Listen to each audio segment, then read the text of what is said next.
오늘 살펴볼 야고보서 3장은 아주 중요한 진리를 가르쳐주고 있습니다. 그것은 참 믿음이 참된 말을 하게 한다는 사실이에요. 우리의 믿음 생활을 돌아보면 대부분 말로 이루어집니다. 하나님께 나아가서 찬양하는 것도 말로 하는 거고요. 오늘 찬양대가 너무 참 아름답게 찬양을 해줬는데 말로 하는 거지요. 말로 찬양했지요. 또 전도도 말로 합니다. 또 이웃과의 관계도 사실 말로 이루어지는 거예요. 말을 잘해야 돼요. 지난번에 살펴본 야고보서 1장에서는 경건의 시작은 혀에 재갈을 물리는 것에서부터 시작한다고 그 야고보가 가르치고 있잖아요. 말이 정말 중요한 것입니다.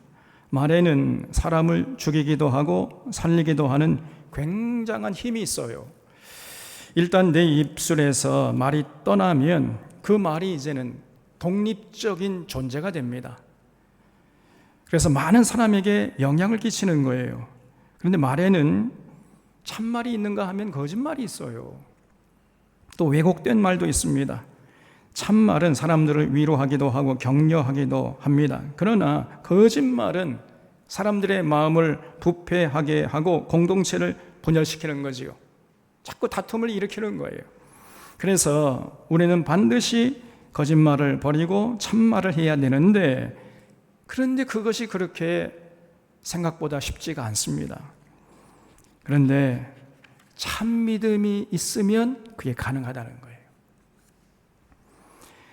여러분, 말은 어디서부터 시작되는가 하면은 우리가 이렇게 입술을 벌려가지고 말을 내뱉을 때 말이 시작되는 것이 아니라 마음에서부터 말이 이미 시작되는 거예요.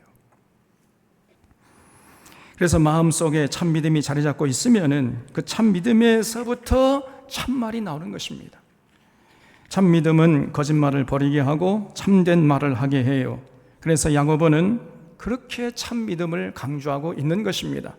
그래서 우리가 지난번에 살펴본 대로 야고보서 1장에서는 참 믿음이 우리로 하여금 모든 시험과 시련을 이기게 한다, 이렇게 가르치고 있지요. 그리고 2장에서는 참 믿음은 강도 만나 신음하고는 이 시대에 어려운 사람들, 억눌린 사람들, 소외된 사람들, 가난한 사람들, 낙오된 사람들, 그런 사람들과 연대하게 하는 행함을 낳는다고요. 이게 진짜 믿음이라는 거예요. 그리고 오늘 3장에서는 참 믿음은 어떤 고난과 박해 속에서도, 어떤 환난 풍파 속에서도 거짓말을 하지 않고 참말을 하게 한다는 이 놀라운 진리를 전해주고 있어요. 여기 1절을 보겠습니다. 내 형제들아, 너희는 선생된 우리가 더 큰 심판을 받을 줄 알고 선생이 많이 되지 말라 그랬어요. 여기 선생은 헬라어로 디다스칼로스라는 단어를 쓰고 있는데, 이건 문자적으로 가르치는 자, 교사를 말합니다. 그러나 넓은 의미로 보면은 공동체의 리더, 지도자라고 할 수 있어요. 공동체의 지도자들이 가르치는 자들이기도 하잖아요. 그리고 여기 더 큰 심판이라는 말이 나오는데, 이 말은 헬란 말로 메이전 크리마라는 단어를 쓰고 있습니다. 이 메이전 크리마라는 말은 작은 심판보다 조금 더 큰 심판이라는 뜻이 아니고 메이저급 심판이라는 말이에요. 메이저급 심판. 그러니까 공동체의 리더들, 예컨대 대통령이나 그 교회의 목사들, 그 공동체의 리더들 아닙니까? 지도자들이죠. 이러한 공동체의 지도자들에게는 메이저급 심판이 있다는 것입니다. 일반 사람보다 조금 더 큰 심판이 있다는 말이 아니고, 이 공동체 리더들, 지도자들에게는 메이저급 심판이 있다, 그런 얘기예요. 그래서 자신 없는 자들은 함부로 리더가 되려고 하지 말라는 것입니다. 그러면 왜 공동체의 리더들에게 메이저급 심판이 있겠어요? 그들이 말을 많이 하기 때문이에요. 말을 많이 하다가 거짓말을 하고 왜곡된 말을 하고 혹세무민하는 말을 많이 할 수 있는 가능성이 농후하기 때문입니다. 그렇게 되면은 그런 자에게는 하나님의 메이저급 심판이 기다리고 있는 것이죠. 그래서 지도자들은 언제나 그 입에서 참말이 흘러나와야 됩니다. 그럴 때 그 지도자로 인해서 수많은 사람들이 힘을 얻고 용기를 얻을 수가 있는 것이죠. 대통령이 돼가지고 그 직분을 잘 감당하면은 참으로 영광스러운 그 상을 얻겠지요. 정말 영광스러운 자리 아닙니까? 그러나 그 잘못 감당하면요, 그 대통령의 자리가 그것처럼 저주스러운 자리도 없는 것이에요. 마찬가지로 목사 직분도 잘 감당하면 그것처럼 영광스러운 자리가 없는데 잘못 감당하면요, 그것처럼 저주스러운 자리도 없는 것입니다. 그래서 대통령이나 목사나 그 어느 공동체의 지도자들은요, 언제나 자기 사명 잘 감당해야 되는데 그러려면은 말을 잘해야 돼. 말이 중요해요. 항상 참말을 할 수 있어야 하는 것입니다. 지도자가 참말을 하지 않고 거짓말을 하게 되면요, 수많은 영혼들이 상처를 입게 되고, 그리고 그 공동체가 분열되고 다툼이 일어나고 사회가 불안해지는 것입니다. 이 대통령의 잘못된 말 한마디 때문에 여러분, 나라가 망할 수도 있는 거예요. 교회에서도 마찬가지입니다. 목사의 말이 잘못될 때 수많은 영혼들이 잘못돼 가지고 결국은 하나님의 은혜의 자리에서 멀어지게 되고 어둠의 세력들에게 굴복하게 되고 지옥으로 끌려가는 이런 비참한 현실이 이루어지는 것입니다, 여러분. 그렇기 때문에 선생들에게 더 큰 심판이 있다는 것을 명심하라, 이렇게 지금 야고보가 가르치고 있는 거예요. 2절에 우리가 다 실수가 많으니 만일 말에 실수가 없는 자라면 곧 온전한 사람이라 능히 온 몸도 굴레 씌우리라 그러죠. 거기 말에 실수가 없는 자라면 온전한 사람이라의 줄을 쳐주시기 바랍니다. 여러분, 우리 하나님께서 우리의 무엇을 보고 온전하다 안 하다 이 평가하시는가 하면은요, 말을 본다는 게 말이 어떠하느냐 이걸 보시고 판단하신다는 것입니다. 그래서 우리가 말에 실수가 없어야 되는데, 말에 실수가 없으려면요, 거짓말하지 않고 왜곡된 말을 하지 않고 참된 말을 해야 되는데, 그래야 하나님 앞에서 온전한 사람으로 설 수 있는데 그게 쉽지가 않아요. 그런데 비결이 있다는 거예요. 그 비결이 뭡니까? 그게 바로 우리 마음속에 참된 믿음을 소유하는 거예요. 마음속에 참된 믿음이 자리 잡고 있으면요, 그 믿음이 참말을 할 수 있도록 우리를 도와주는 것입니다. 그래서 하나님이 살아계셔서 우리의 삶을 주목하시고 자기를 찾는 자들에게는 반드시 상 주시는 이심을 굳게 믿고, 그 어떤 어려움과 고난이 있다 할지라도 그분의 가르침을 따르고자 하는 이런 참 믿음의 소유자들은 그러면 이제 양심이 회복되죠. 그리고 인격이 성숙해집니다. 그렇기 때문에 자연스럽게 그 입에서 거짓말을 찾아볼 수가 없고요, 참말이 그냥 자기도 모르는 사이에 흘러나오게 돼 있어요. 말에 실수가 없게 되고 온전한 사람으로 살 수 있는 것입니다. 그러나 그 인격 속에 참 믿음이 자리 잡고 있지 않으면 어떻게 됩니까? 세상 욕망과 탐욕과 교만으로 차 있다면은, 그러면 그런 사람은 결단코 참말을 할 수가 없고 하지 못합니다. 아무리 자기가 하고 싶어도 할 수가 없어요, 근원적으로. 이런 자가 지도자가 되면은요, 수많은 사람들을 많게 하고 자신은 하나님에게 메이저급 심판을 자초하게 되는 거예요. 이런 면에서 지금 이 대한민국의 가장 큰 위협은 바로 윤석열이에요. 지금 윤석열과 그 하수인들이 진실로 이 나라를 망치는 반국가 세력입니다. 왜냐하면 이 자의 말은요, 그 입에서 나오는 말이 언제나 거짓말이에요. 제가 참말을 하는 걸 지금까지 들어본 적이 없습니다. 언제나 그 입을 열기만 하면 거짓말을 늘어놔요, 국민들 앞에서. 이게 정말 큰 문제입니다. 제가 이번 주 주보에 썼습니다마는 지난주에 갑자기 국방부에서 육군사관학교 교정에 설치된 5명의 독립전쟁 영웅들 있잖아요. 그 지청천, 김좌진, 이범석, 홍범도, 이회영, 이 5명의 흉상을 철거하겠다 이렇게 발표했어요. 그 이유가 뭐냐? 이 사람들이 공산주의에 연루된 사람들이기 때문에 북한과 싸우는 그 군인들을, 장교들을 길러내는 육군사관학교에 그런 공산주의 사상에 물든 사람들의 흉상을 설치하는 것은 합당치 않다. 그러면서 철거하겠다는 겁니다. 그러면서 2년 논쟁에 불을 붙여버렸어요. 그러면서 일제 때 독립운동가들을 때려잡던 이 간도 특설대 장교였던 백선엽의 흉상을 그 육군사관학교 교정에 설치하겠다는 것입니다.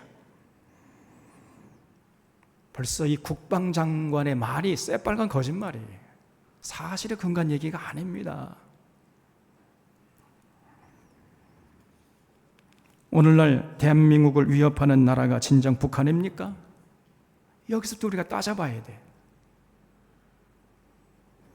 지금 북한이 쳐들어온다고 호들갑을 떨면서 이 정부에서 다시 민방위 훈련을 재개했죠.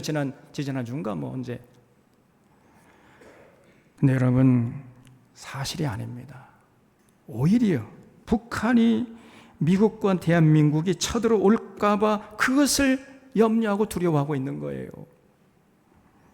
이것이 참말입니다. 지금 정부가 하는 말이 전부 거짓말이에요. 그리고 북한보다 대한민국을 더 위협하는 나라가 바로 일본입니다. 일본은 여전히 우리의 국토를 호시탐탐 노리고 있잖아요. 지금도 독도를 닦게시마라고 하면서 자기들의 영유권을 주장합니다.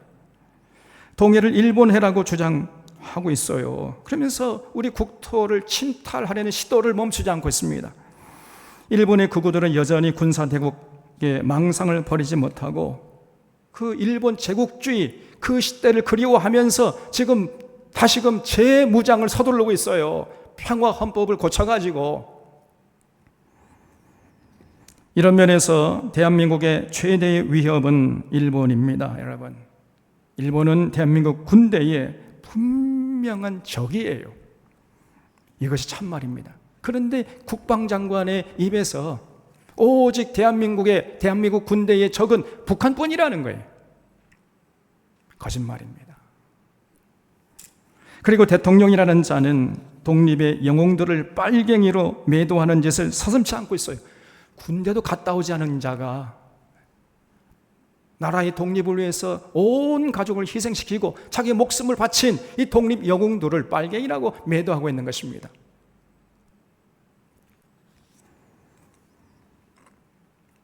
마치 과거 일제의 부역자들이 독립운동가들을 색출해서 감옥에 쳐넣는 짓과 똑같은 짓을 저 윤석열이가 하고 있어요.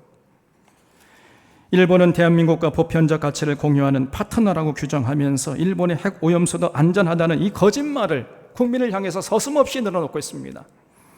여러분, 거짓말이에요. 아닙니다. 안전하지 않아요. 전문가들의 말에 의하면 핵 오염수에는 수많은 방사능 물질이 포함되어 있습니다. 이런 물질들이 이제 알프스라는 일본에서 개발한 알프스라는 설비를 통과하면은 완전히 제거된다. 도쿄 전력에서 이렇게 발표했는데 새빨간 같은 것도 거짓말이에요. 걸러지지 않습니다. 전문가들의 말에 의하면요, 약간은 걸러지겠지만은 그러나 거의 70% 80% 이상이 남는다는 거예요. 그래서 그 걸러진 물을 또다시 걸르고 또다시 걸르고 한 번 걸을 때 한 20% 정도 20% 계속 걸러야 된다는 거예요. 그래서 완전히 제로가 될 때까지 걸러야 된다는데 한 번 딱 걸르고 그냥 방류해버리면 80%가 바다에 방류되는 거예요. 그래서 그 방사능 오염 물질들이 바다에 방류되는데 정말 그러면 어떻게 됩니까? 바다가 오염되고 가장 그 무서운 물질이 뭐냐면 플루토늄이, 세슘도 무섭지만 플루토늄이 무섭다는 거예요. 그 플루토늄이 왜 무서운가 하면은 반감기가 무려 24만 년 걸린대. 한 번 플루토늄이 바다에 방류되면요, 그것이 절반으로 줄어들 때까지 걸리는 기간이 24만 년 걸린다는 겁니다. 여러분 몇 년 살아요? 200년 못 살잖아. 근데 얘는 반으로 줄어드는데 24만 년이 걸려요. 그래서 이런 방사능 물질들이 바다에 방류돼가지고 축적되고 농축되면은 이 전부 다 먹이 사슬을 통해 가지고 여러분의 입속으로 다시 들어오게 돼 있어요. 그럼 어떻게 됩니까? 암에 걸려 죽는 거예요. 그래서 절대로 바다에 방류해서는 안 되는데 저거 윤석열이가 안전하다고 거짓말을 늘어오고 있습니다. 백성들 앞에, 국민들 앞에서 거짓말을 입에 달고 살아요. 그리고 자기를 지지하지 않는 국민을 향해서는 반국가 세력이라고 몰아세웁니다. 그 말도 거짓말이에요. 지금 60% 이상이 넘는 국민이 반국가 세력이 아니고 국민의 뜻을 받들지 않고 있는 윤석열과 그 앞잡이들이 바로 반국가 세력입니다. 한 줌도 안 되는 이 몇몇 이 사람들이 반국가 세력이에요. 윤석열은 입만 열면은 거짓말을 넣어놓고 왜곡된 말을 서슴지 않습니다. 윤석열의 입에서 나오는 말은 대통령의 언어가 아니에요. 자꾸 대통령의 언어를 쓰지 않기 때문에 나라가 이렇게 어지러운 것입니다. 그는 후보 시절부터 국민을 향해서 거짓말을 서슴없이 늘어놓았습니다. 그의 거짓말을 모아서 제가 한번 얘기하려고 하면요, 시간이 부족해서 얘기 못합니다. 몇 날 며칠을 걸릴 거예요. 그러면 왜 이자가 이렇게 거짓말을 늘어놓습니까? 그 마음이 정직하지 못하기 때문이고 탐욕과 교만으로 꽉 들어차 있기 때문이고 독한 시기가 그 마음속에 자리 잡고 있기 때문이에요. 그렇기 때문에 참 믿음의 소유자가 아니란 말이에요. 그렇기 때문에 그는 참말을 할래야 할 수가 없어요. 근원적으로. 이것이 지금 이 나라, 이 대한민국의 불행인 것입니다. 이런 자를 대통령의 자리에 앉혀놨으니 그 대가를 지금 톡톡히 치르고 있는 것이죠. 윤석열은 반드시 하나님 앞에서 메이저급 심판을 받게 될 것입니다. 여러분, 교회 공동체의 지도자인 목사도 마찬가지예요. 목사 노릇을 잘하려면 참말을 해야 됩니다. 권력자들의 눈치를 보거나 기득권 측의 눈치를 보거나 하는 이 사꾼 목자들은 참말을 할 수가 없습니다. 참 믿음이 없는 이런 자들이 목사를 하면요, 그 교회는 망하는 거죠. 성경과 역사에 정통하고 그래서 성경에서 계시하시는 삼위일체 하나님을 믿는 참 믿음이 그 마음속에 자리 잡고 있는 사람이 목사 노릇을 해야 되는 것입니다. 그래야 목사 노릇 제대로 할 수가 있어요. 더 나아가서 정직하고 신실하고 충성스럽고 성숙한 인격이 자리 잡고 있어야 돼요. 여러분, 목사 직분이라는 것은 착하다고 되는 게 아닙니다. 착함은 기본이고 지혜와 총명과 분별력과 통찰력을 가지고 성경과 이 나라 이 역사에 대해서 정통할 수 있어야 돼요. 아무나 할 수 있는 게 아닙니다, 여러분. 그래서 참 믿음이 그 마음속에 자리 잡고 있어야 말에 실수가 없는 것이고 참말을 할 수가 있는 것입니다. 그렇지 않은 목사들은요, 결국은 하나님 앞에서 메이저급 심판을 받을 수밖에 없는 것을 명심해야 하는 것입니다. 이 3절에 우리가 말들의 입에 재갈 물리는 것은 우리에게 순종하게 하려고 그 온 몸을 제어하는 것이라 그랬죠. 여러분, 우리가 어떻게 달리는 말이 있잖아요. 그 말 굉장히 힘이 세거든요. 그 힘센 말을 어떻게 우리가 어거할 수 있어요? 어떻게 제어할 수 있습니까? 그 입에 재갈을 물리는 거예요. 그러면 가능합니다. 재갈 물린다는 것을 사람들은 강가에 가가지고 자갈을 주워가지고 자갈을 그 입속에 물린 이런 뜻으로 생각하는데 그게 아니고요. 재갈 물린다는 것은 그 입을 꽁꽁 묶는다는 거예요. 말의 입을 묶지 않잖아요. 그러면 말이 굉장히 사납습니다. 말을 잘 안 들어요. 그러나 말의 입을 묶어버리면 어떻게 됩니까? 그때 비로소 순종적이 되는 거예요. 고삐를 말의 입술 바로 위에 묶어놨기 때문에 고삐를 당기잖아요. 고삐를 당기면 이게 아프니까 그 입이 고삐를 당기는 쪽으로 돌아가. 이렇게 돌아간단 말이에요. 그럼 어떻게 됩니까? 입만 돌아갑니까? 어떻게 되죠? 입이 돌아가면 뭐가 돌아가? 욕만 이렇게 돌아가요? 몸도 같이 돌아가잖아요. 그래서 고삐를 당기는 쪽으로 말이 가게 되어 있는 거예요. 사람도 마찬가지입니다. 그 입에서 말이 나오는 방향으로 그 인생이 나아가게 되어 있어요. 그 입에서 나오는 말이 어떠하느냐에 따라서 그 인생이 전개되는 것입니다. 참말을 하는 사람들은 참된 길을 갈 것이고 거짓말하는 사람은 거짓된 길을 가게 되는 것입니다. 그 입의 말에 의해서 그 인생의 그 방향이 결정되는 것이고 움직이게 된다는 거예요. 이렇게 말이 중요한 것입니다. 4절에 또 배를 보라. 그렇게 크고 광풍에 밀려가는 것들을 지극히 작은 키로서 사공의 뜻대로 운행하나니 그랬죠. 여수에 가면요, 큰 배들이 많이 있지요. 그렇게 큰 배들을 그 뒤로 이렇게 돌아가면요, 아주 조그마한 키가 그 배 밑창에 달려 있어요. 그 육중한 그 배에 비하면 한 100분, 1000분의 1도 안 되는 조그만 키가 있는데 놀랍게도 그 육중한 배가 키의 방향에 따라서 큰 배가 방향을 결정하고 나아가는 것입니다. 그렇잖아요? 우리 인생도 마찬가지입니다. 우리 인생의 키가 뭐냐? 여러분, 입술의 말이에요. 입에서 나오는 말이라고 말이에요. 자기가 말한 대로 인생이 나아가는 것입니다. 거짓말하는 사람들은 거짓 인생으로 나아가는 것이고 참말하는 사람은 가치 있는 인생으로 나아가는 것이죠. 민수기 14장에 보면은 이스라엘 백성들이 출애굽해서 광야에서 지날 때 날마다 하나님의 크신 능력으로 보호하심을 받았잖아요. 낮에는 구름 기둥, 밤에는 불 기둥으로 인도함을 받았습니다. 이런 놀라운 이적을 체험하면서도 그들은 조금 어려움이 오면은 하나님을 원망하고 모세를 원망했습니다. 아이고 그래도 뭐 애굽에 살 때는 고기 먹고 이빨 쑤셨는데 이게 뭐냐 젠장 이거 먹을 것도 없고 마실 물도 없고 말이야. 이 광야에서 와서 다 죽게 생겼다. 아이고 안 되겠다. 다른 지도자 세워서 그냥 애굽으로 돌아가자. 이렇게 나왔어요. 이 사람들이 자꾸 죽겠다 하는 거예요. 그러니까 그 말을 듣고 하나님께서 그래? 그러면 죽어. 그러면서 다 죽게 했어요. 200만 명 전부 미디안 광야에서 다 죽었습니다. 여호수아 갈렙 빼고. 그러면서 하나님께서 덧붙이는 말씀이 뭡니까? 네 삶을 가리켜 맹세하노라.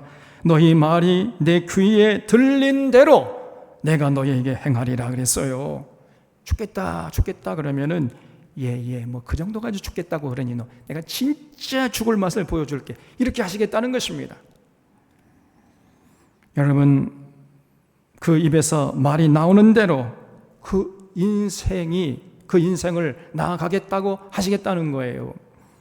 그래서 여러분, 우리가 말을 정말 조심해야 돼요. 말을 잘해야 됩니다. 5절에 이와 같이 혀도 작은 지체로되 큰 것을 자랑하도다. 보라 얼마나 작은 불이 얼마나 많은 나무를 태우는가. 혀는 곧 불이요 불의의 세계라. 혀는 우리 지체 중에서 온 몸을 더럽히고 삶의 수레바퀴를 불사르나니 그 사르는 것이 지옥불에서 나느니라 그랬죠. 여러분, 이 불이라는 게 처음에는요 아주 작은 불로 시작합니다. 그런데 나중에는 큰 불이 돼가지고 모든 나무들을 다 태워버리잖아요. 다 잿더미로 만들어버립니다.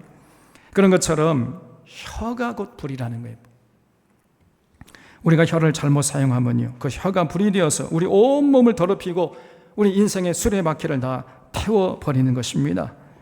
혀에서 나오는 말이 곧 지옥불이 될 수 있다는 것을 잊지 말라는 거예요. 여러분, 지옥불이 저 멀리 저 우주공간 어디에 있는 것이 아니고 여러분의 혀에서 나오는 말이 곧 지옥불이 될 수 있다는 것입니다. 중국에서 있었던 일이라고 그래요. 어느 집에서 갓난아기가 오줌을 쌌습니다. 이제 막 태어난 갓난아기가 뭘 알아요? 오줌을 싸는 거 당연한 거죠. 그러니까 2살 배기 형이 쪼르르 그 엄마에게, 빨래하고 있는 엄마에게 달려와 가지고는 엄마 애기 오줌 쌌어요. 그러니까 엄마가요 그 입에서 지옥불이 나버린 거예요. 아이고 지겨워. 그놈의 고추를 그냥 가위로 잘라버려라. 무심코 이런 말이 나왔어요. 그런데 조금 있다가 찢어질 듯한 애기 비명소리가 들렸습니다. 깜짝 놀라서 달려가 보니까 2살 난 애가 자기 동생 그 갓난애에게 고추를 진짜 잘라버린 거예요. 엄마의 말을 곧이곧대로 들은 겁니다. 눈이 뒤집히니 엄마가 아이의 손에 들려있던 가위를 빼앗아가지고 던진다는 것이 그 애기 배에 던져버린 거예요. 그래서 쫄지의 두 아들을 잃은 이 엄마가 제정신이 나가버린 것이요. 자기가 저지른 끔찍한 현실 앞에서 충격을 받고 그냥 요양관 기둥에 목매어서 자살하고 말았어요. 이 사실을 까맣게 모르고 있던 아빠가 이제 저녁에 소를 몰고 들어와서 외양간으로 들어가는데 거기에 시체를 보고 놀라 뛰는 소의 뒷발에 이 급소, 이 명치를 맞아가지고 그 자리에서 그냥 즉사하고 말았습니다. 아이고 지겨워, 그놈의 고추 잘라버려라. 이 말 한마디가 한 가정을 몰살시켜버린 거예요. 엄마 혀에서 나온 말이 지옥불이었던 것입니다. 여러분, 말이 이렇게 중요하고 무섭다는 것을 우리는 명심해야 돼요. 7절에 여러 종류의 짐승과 새와 벌레와 바다의 생물은 다 사람이 길들일 수 있고 길들여 왔거니와 혀는 능히 길들일 사람이 없나니 쉬지 아니하는 악이요 죽이는 독이 가득한 것이라. 거기 혀는 능히 길들일 사람이 없나니에 줄을 쳐주시기 바랍니다. 여러분, 우리가 정말 행복하고 가치 있는 삶을 살려면 반드시 혀를 길들여야 됩니다.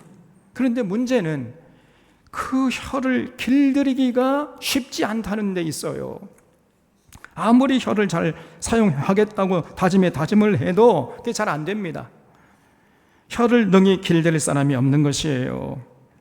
만약에 길들이지 않는 혀는요, 그 혀에서 쉬지 않고 악이 흘러나오고 그 혀에서 사람을 죽이는 독이 무섭게 흘러나오는 거예요. 요즘 극우 유튜버들 보세요. 어리석은 사람들에게 어필해가지고 돈을 뜯어내려고 점점 더 자극적인 거짓말을 늘어놔요. 그래서 그 말을 곧이곧대로 듣는 이런 영혼들을 죽음의 길로 끌고 가버리는 것입니다. 거짓된 혀, 왜곡된 혀는 수많은 사람들에게 악을 끼치고 영혼을 죽이는 독을 뿜어내는 것입니다. 여러분, 꼭 주먹으로 쳐야 폭력이 아닙니다. 거짓된 혀, 왜곡된 혀가 정말 무서운 폭력이에요. 이것처럼 더 큰 폭력이 없는 것입니다. 주먹으로 맞으면 며칠 지나면 낫습니다, 여러분. 상처가 깨끗이 나요.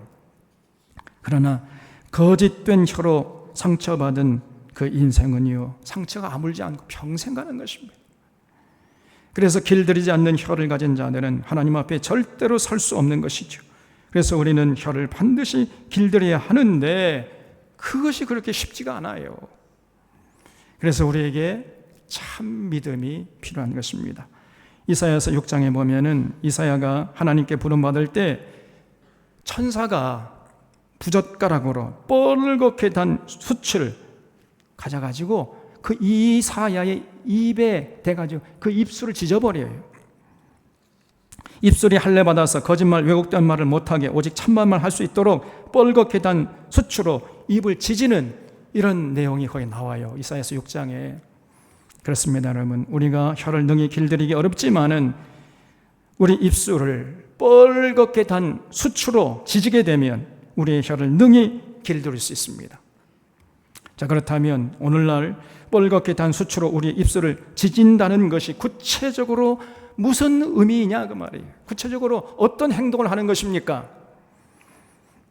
그것이 바로 성경 말씀 앞에 서는 거예요. 성경을 통해 계시하시는 삼위일체 하나님을 인격적으로 깊이 만나서 그 하나님을 우리 마음의 중심에 모시는 것입니다. 그러면 우리 마음 속에 참 믿음이 자리 잡아요. 이런 참 믿음의 소유자가 뻘겋게 단 숯으로 입술을 지진 자예요. 이런 믿음의 사람은 혀를 함부로 놀리지 않습니다. 말은 혀에서 시작되는 것이 아니라 마음속에 자리 잡은 믿음에서부터 시작되기 때문이에요. 그러므로 참 믿음의 사람은 절대로 거짓말, 왜곡된 말 하지 않고 참된 말을 하게 되는 것이고, 그러므로 그런 자가 믿음의 역사를 이루고 하나님의 거룩한 도구로 쓰임받게 되는 것이죠. 요한계시록 2장에 보면은 예수님이 서문학교회를 극심한 가난과 핍박 속에서도 믿음을 지켰다 그러면서 칭찬하시는 내용이 나옵니다. 그러면서 당부하기를 너희는 죽도록 충성하라 이렇게 격려하셨어요. 그 말을 따라서 정말 서문학교에는 죽도록 충성했습니다. 서문학교의 목사님이셨던 이 폴리캅이 당시 81세였는데 당시 그 서문화의 총독이 예수 믿는다는 이유로 폴리캅을 잡아가지고 재판에 붙여버렸어요. 그래서 이 장작더미를 이렇게 쌓아놓고 그 옆에 세워놓고 너 말이야, 지금까지 네가 믿은 예수님 가짜다, 내가 잘못 믿었다, 내 체면 봐서라도 이 사람들 앞에서 딱 한마디만 해주면은 너 살려주겠다, 이렇게 유혹을 했습니다. 다시 말하면 거짓말하라는 거예요. 거짓말하면 너 살려주겠다, 이렇게 유혹한 거지요. 그때 폴리캅은 지금까지 내 평생에 예수님이 단 한 번은 나를 실망시킨 적이 없으셨는데 내가 이 나이에 조금 더 살겠다고 그런 거짓말 할 수 없습니다. 그러면서 스스로 장작더미 위에 걸어 올라가가지고 불에 타 죽었어요. 순교했습니다.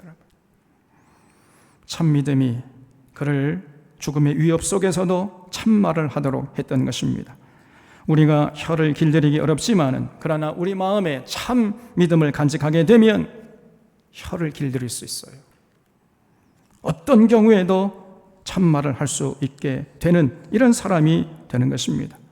그래서 우리 사랑하는 사랑의 교우들은 진실로 성경 말씀 앞에 온전히 서는 일을 절대로 게을리하지 않기를 주님의 이름 부탁드립니다. 여러분, 성경 강좌, 성경 공부하는 일이 있으면 만사를 제치고 참여하세요.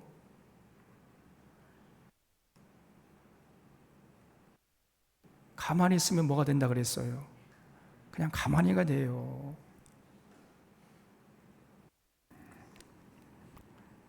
성경 말씀 앞에 온전히 서서 성경이 계시하시는 삼위일체 하나님을 깊이 만나는 일에 여러분이 관심을 가지고 적극적으로 참여하시고 앞장서야 됩니다.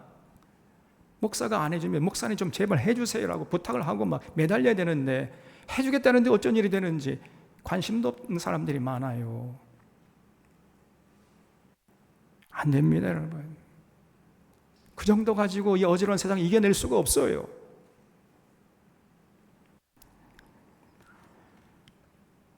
그래서 성경 강좌, 성경 공부에 관심과 힘써 참여하는 자들이 되어서 참 믿음의 소유자가 다 될 수 있기를 바랍니다. 9절에 이것으로 우리가 주 아버지를 찬송하고 또 이것으로 하나님의 형상대로 지음을 받은 사람을 저주하나니 한 입에서 찬송과 저주가 나오는도다. 내 형제들아, 이것이 마땅하지 아니하니라. 샘이 한 구멍으로 어찌 단물과 쓴 물을 내겠느냐. 내 형제들아, 어찌 무화과 나무가 감람 열매를, 포도나무가 무화과를 맺겠느냐. 이같이 짠 물이 단물을 내지 못하니라 그랬죠. 너무나 당연한 말씀입니다, 여러분. 한 입으로 하나님 아버지를 찬송하기도 하고 또 한 입으로 그 주변 사람을 저주하기도 한다면 이것처럼 마땅치 않은 일도 없을 거 아닙니까? 이것은 마치 샘이 한 구멍으로 단물과 쓴 물을 내는 것과 같은 거예요. 샘이 어떤 때는 단물을 내고 어떤 때는 쓴 물을 냅니까? 그런 샘물이 있습니까? 그런 샘은 없어요. 단물을 내는 샘은 언제나 단물만 내고 쓴 물을 내는 샘은 언제나 쓴 물만 내는 것입니다. 또 무화과 나무는 절대로 감람 열매 맺지 않습니다. 무화과 나무는요 반드시 무화과 열매를 맺고, 감람나무는 반드시 감람 열매를 맺고, 포도나무는 반드시 포도 열매를 맺게 되는 거예요. 그래서 참 믿음의 사람은 반드시 참말을 하는 것입니다.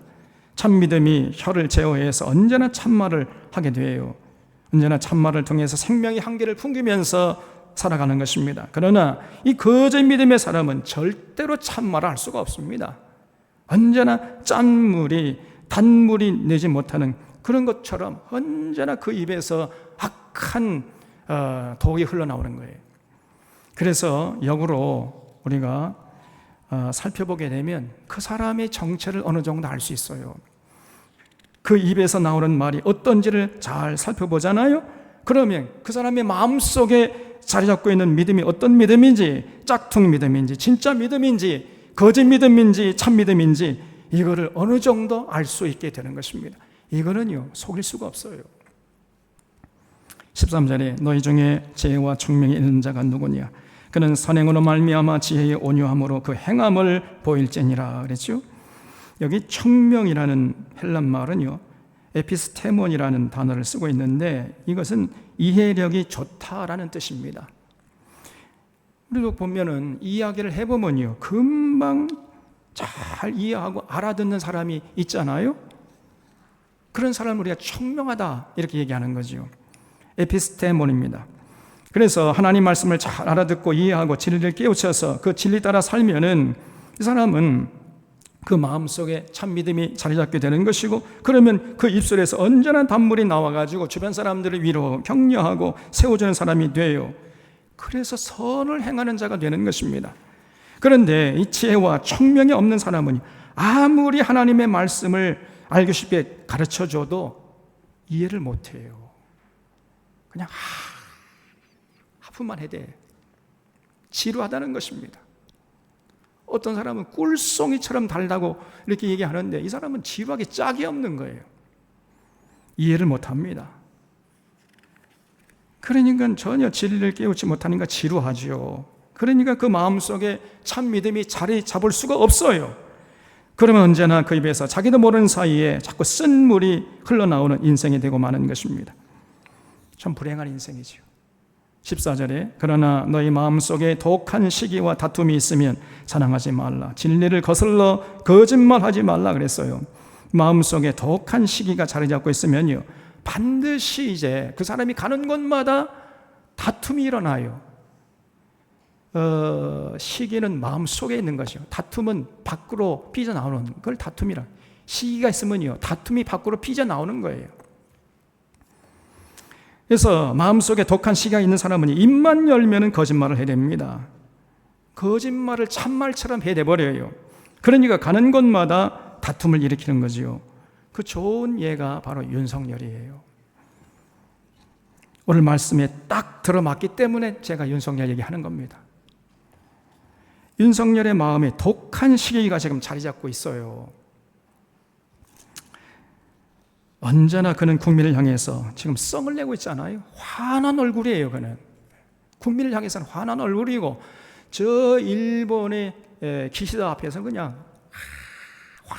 웃는 얼굴이 되어버립니다. 정말 이해할 수가 없어요. 그러니까 그 입에서 자꾸만 거짓말이 나오는 거지요. 그러니까 그 마음속에 독한 시기가 자리 잡고 있으니까 지금 이 나라가 모든 분야에서 다툼이 생기고 있는 것입니다. 그래서 나라가 이렇게 어지러운 거예요. 윤석열 마음속에 자리 잡은 독한 시기가 다툼으로 밖으로 삐져나오고 있는 형국이지요. 지금 이 나라가 온통 다툼으로 열한하지 않습니까? 노동자들을 이중장부를 사용한다고 범죄자라고 몰아세우니까 억울하다고 해가지고 노동자들이 자살을 하고 데모를 해야 됩니다. 또 독립의 영웅들을 빨갱이라는 딱 거짓말로 딱지를 딱 붙여가지고 철거한다고 하니까 수많은 양심적인 시민들이 일어나서 항의를 하고 있잖아요. 또 최수건 상병의 사건을 맡은 박정은 해병대 수사단장이 정직하게 성실하게 수사를 해서 넘겼더니 윤석열이가 대노했다는 거예요. 정직하게 수사했는데 대통령이란 작자가 화를 내. 그러면서 항명죄를 뒤집어 씌워가지고 지금 구속하려고 하고 있지 않습니까? 그러니까 지금 해병대가 또 들고 일어난 거죠. 해병대가 들고 일어나면 무섭습니다. 또 양평 고속도로를 자기 가족들이 있는 땅으로 슬그머니 바꿔버렸어요. 그래가지고 문제가 되니까 이 국책 사업을 백지화 시키겠다. 또 이렇게 거짓말을 늘어놨또. 그러니까 어떻게 됩니까? 또 이제 그 양평에 있는 거기 보니까 원래는 양서면 쪽으로 가게 되는데 강서면 쪽으로 바꿔버린 거예요. 강서면 쪽에 그 윤석열이 가족들의 땅이 있는 거 아닙니까? 그러니까 이제는 양서면과 강서면 이 양평 군민들끼리 서로 그냥 다투고 있습니다. 참 기가 막힌 일들 벌이고 있어요. 이 사람이 가는 곳마다 하는 짓마다 다툼을 일으켜요. 또 이명박 정권 때 언론 장악을 시도했다가 실패로 돌아간 이동관이라는 자를 기어코 방송통신위원장 자리에 앉혔습니다. 이 자는요, 한국의 괴벨스라고 불리는 자입니다. 이러한 악한 자를 정치 중립이 생명인 그 중요한 방송통신위원장 자리에 앉혀버린 거예요. 노골적으로 언론과 방송을 장악하겠다는 의지를 보인 것입니다. 그러니까 이제 이번에는 언론계 사람들이 또 들고 일어난 거예요. 그냥. 또 과학자들을 범죄인 취급을 해버려요. 과학자들이 세금을 떼먹는 카르텔을 지금 이루고 있다, 이렇게 매도하면서 R&D 예산을 다 깎아버렸다는 겁니다. 이 과학자들이 기가 막힌 거예요. 어느 날 갑자기 과학자들이 다 범죄자가 돼버렸습니다. 그러니까 과학자들이 가만히 있겠어요? 또 다 들고 일어났습니다. 또 과학자들이. 또 교사들이 그 서희초 교사의 그 억울한 죽음을 눈물로 애통해하면서 다 모여가지고 49제를 한다니까 교육부 장관 모이면은 다 징계하겠다, 으름장을 놔요. 그런 것도 뭐 아는 건 아니고 교사들이 이번에 다 서울에 다 모였다는 거 아닙니까? 교사들이 또 다 들고 일어났어요. 또 후쿠시마 핵 오염수가 안전하다고 거짓말을 늘어놓으니까 이제 온 국민들이 다 들고 일어났습니다. 대통령이 다툼을 멈추게 하는 자리인데 이자는 오히려 가는 곳마다 하는 일마다 다툼을 일으켜요.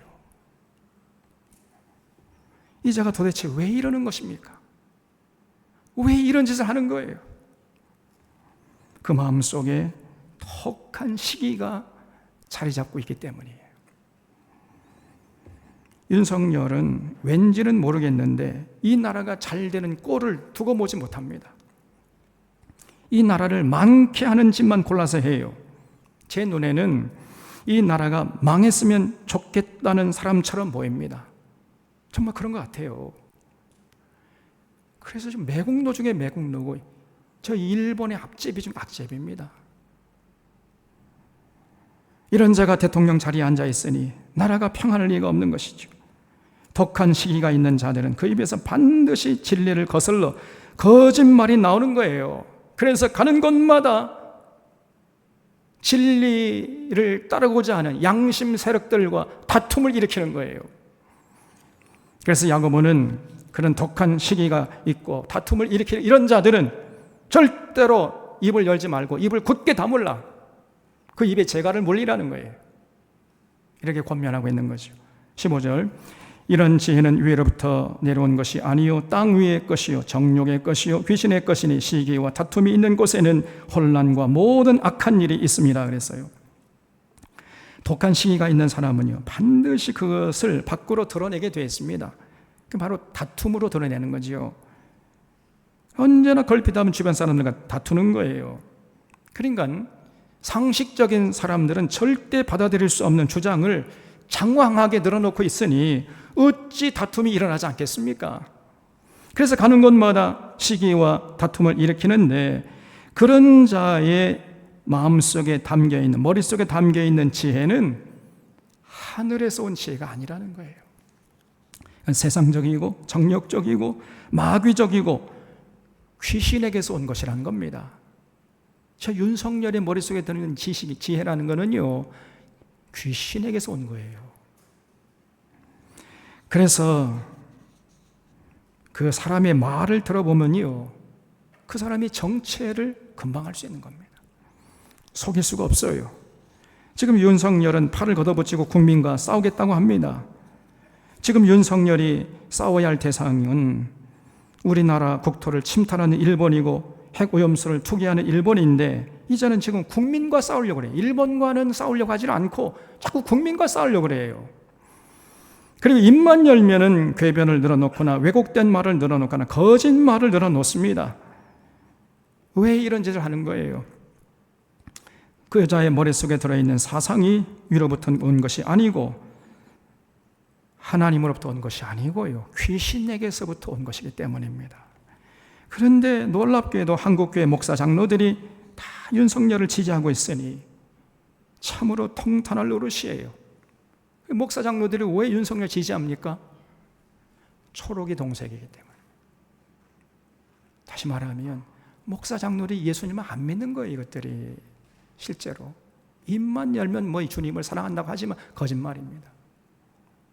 진짜 참 믿음이 있는 자들은 윤석열을 도저히 죽었다 깨어도 지지할래야 지지할 수가 없어요. 이 자들은요 목사들이 아니고 장로들이 아닙니다. 귀신의 종들이에요. 그러니까 귀신의 종인 저 윤석열을 지지하고 있는 거죠. 17절에 오직 위로부터 난 지혜는 첫째 성결하고 다음에 화평하고 관용하고 양순하며 긍휼과 선한 열매가 가득하고 편견과 거짓이 없나니 화평하게 하는 자들은 화평으로 심어 의의 열매를 거두느니라. 여러분, 이런 모습이 진짜 하늘로부터 온 지혜입니다. 참 믿음의 소유자들은 이렇게 17절 이하 말씀대로 살아야 정상인 것이죠. 언제나 그 마음에 하늘의 지혜가 있기 때문에 거기서 참 말이 흘러나와요. 그러므로 그 삶이 성결해집니다. 거룩하게 구별된 삶을 살아가는 거예요. 그리고 주변 사람들과 평화롭게 살아갑니다. 이해심이 많고 넓은 마음의 소재가 되기 때문에 다툼이 있는 곳에 가서 평화를 심어요. 그리고 법 없이도 살 사람처럼 착하게 살아갑니다. 양순한 거지요.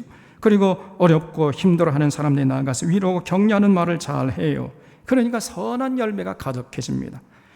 또 편견과 거짓이 없으니까 공평하고 공정하게 살아가고, 그러니까 그 사람이 가는 곳마다 평화가 봄날의 아전랑이처럼 피어나게 되어 있습니다. 이 전부 연결되어 있는 거예요. 우리 주변을 돌아보면은 예수 믿고 거듭나서 참 진리 안에서 참 믿음을 가지고 참말을 쏟아내면서 많은 사람들 위로하고 격려하고 진리 가운데 인도하는 이런 사람들이 있는가 하면요, 여전히 무지와 고집과 오해와 편견과 아집과 교만과 태만으로 가득 차 있는 사람들이 있어요. 여러분, 무지, 고집, 오해, 편견, 아집, 교만, 태만, 이것이 바로 귀신들로부터 온 7가지의 모습이에요. 여기서부터 온갖 악한 것들이 나오는 것입니다. 윤석열이 바로 그 예를 우리에게 잘 보여주고 있어요. 그래서 나라가 이렇게 어지럽고 혼란스러운 것입니다. 이 정말 걱정이에요, 여러분. 우리 사랑하는 산원의 교우들은 이런 어리석은 자가 되지 않기를 바랍니다. 진실로 그 입에서 언제나 참말이 흘러나오고 수많은 사람들을 위로하고 격려하고 시들어가는 생명들을 회복해 하는 이런 선한 일을 잘 감당한 자들이 다 되어서 가는 곳마다 화평케 하고 긍휼과 선한 열매가 가득하고 편견과 거짓이 없는 삶을 살아갈 수 있기를 주님의 이름으로 부탁드립니다. 그래서 진실로 하나님 앞에서 참 믿음의 소유자로 인정받는 그런 귀한 인생들 다 되시기를 바랍니다. 기도하겠습니다. 산에 계셔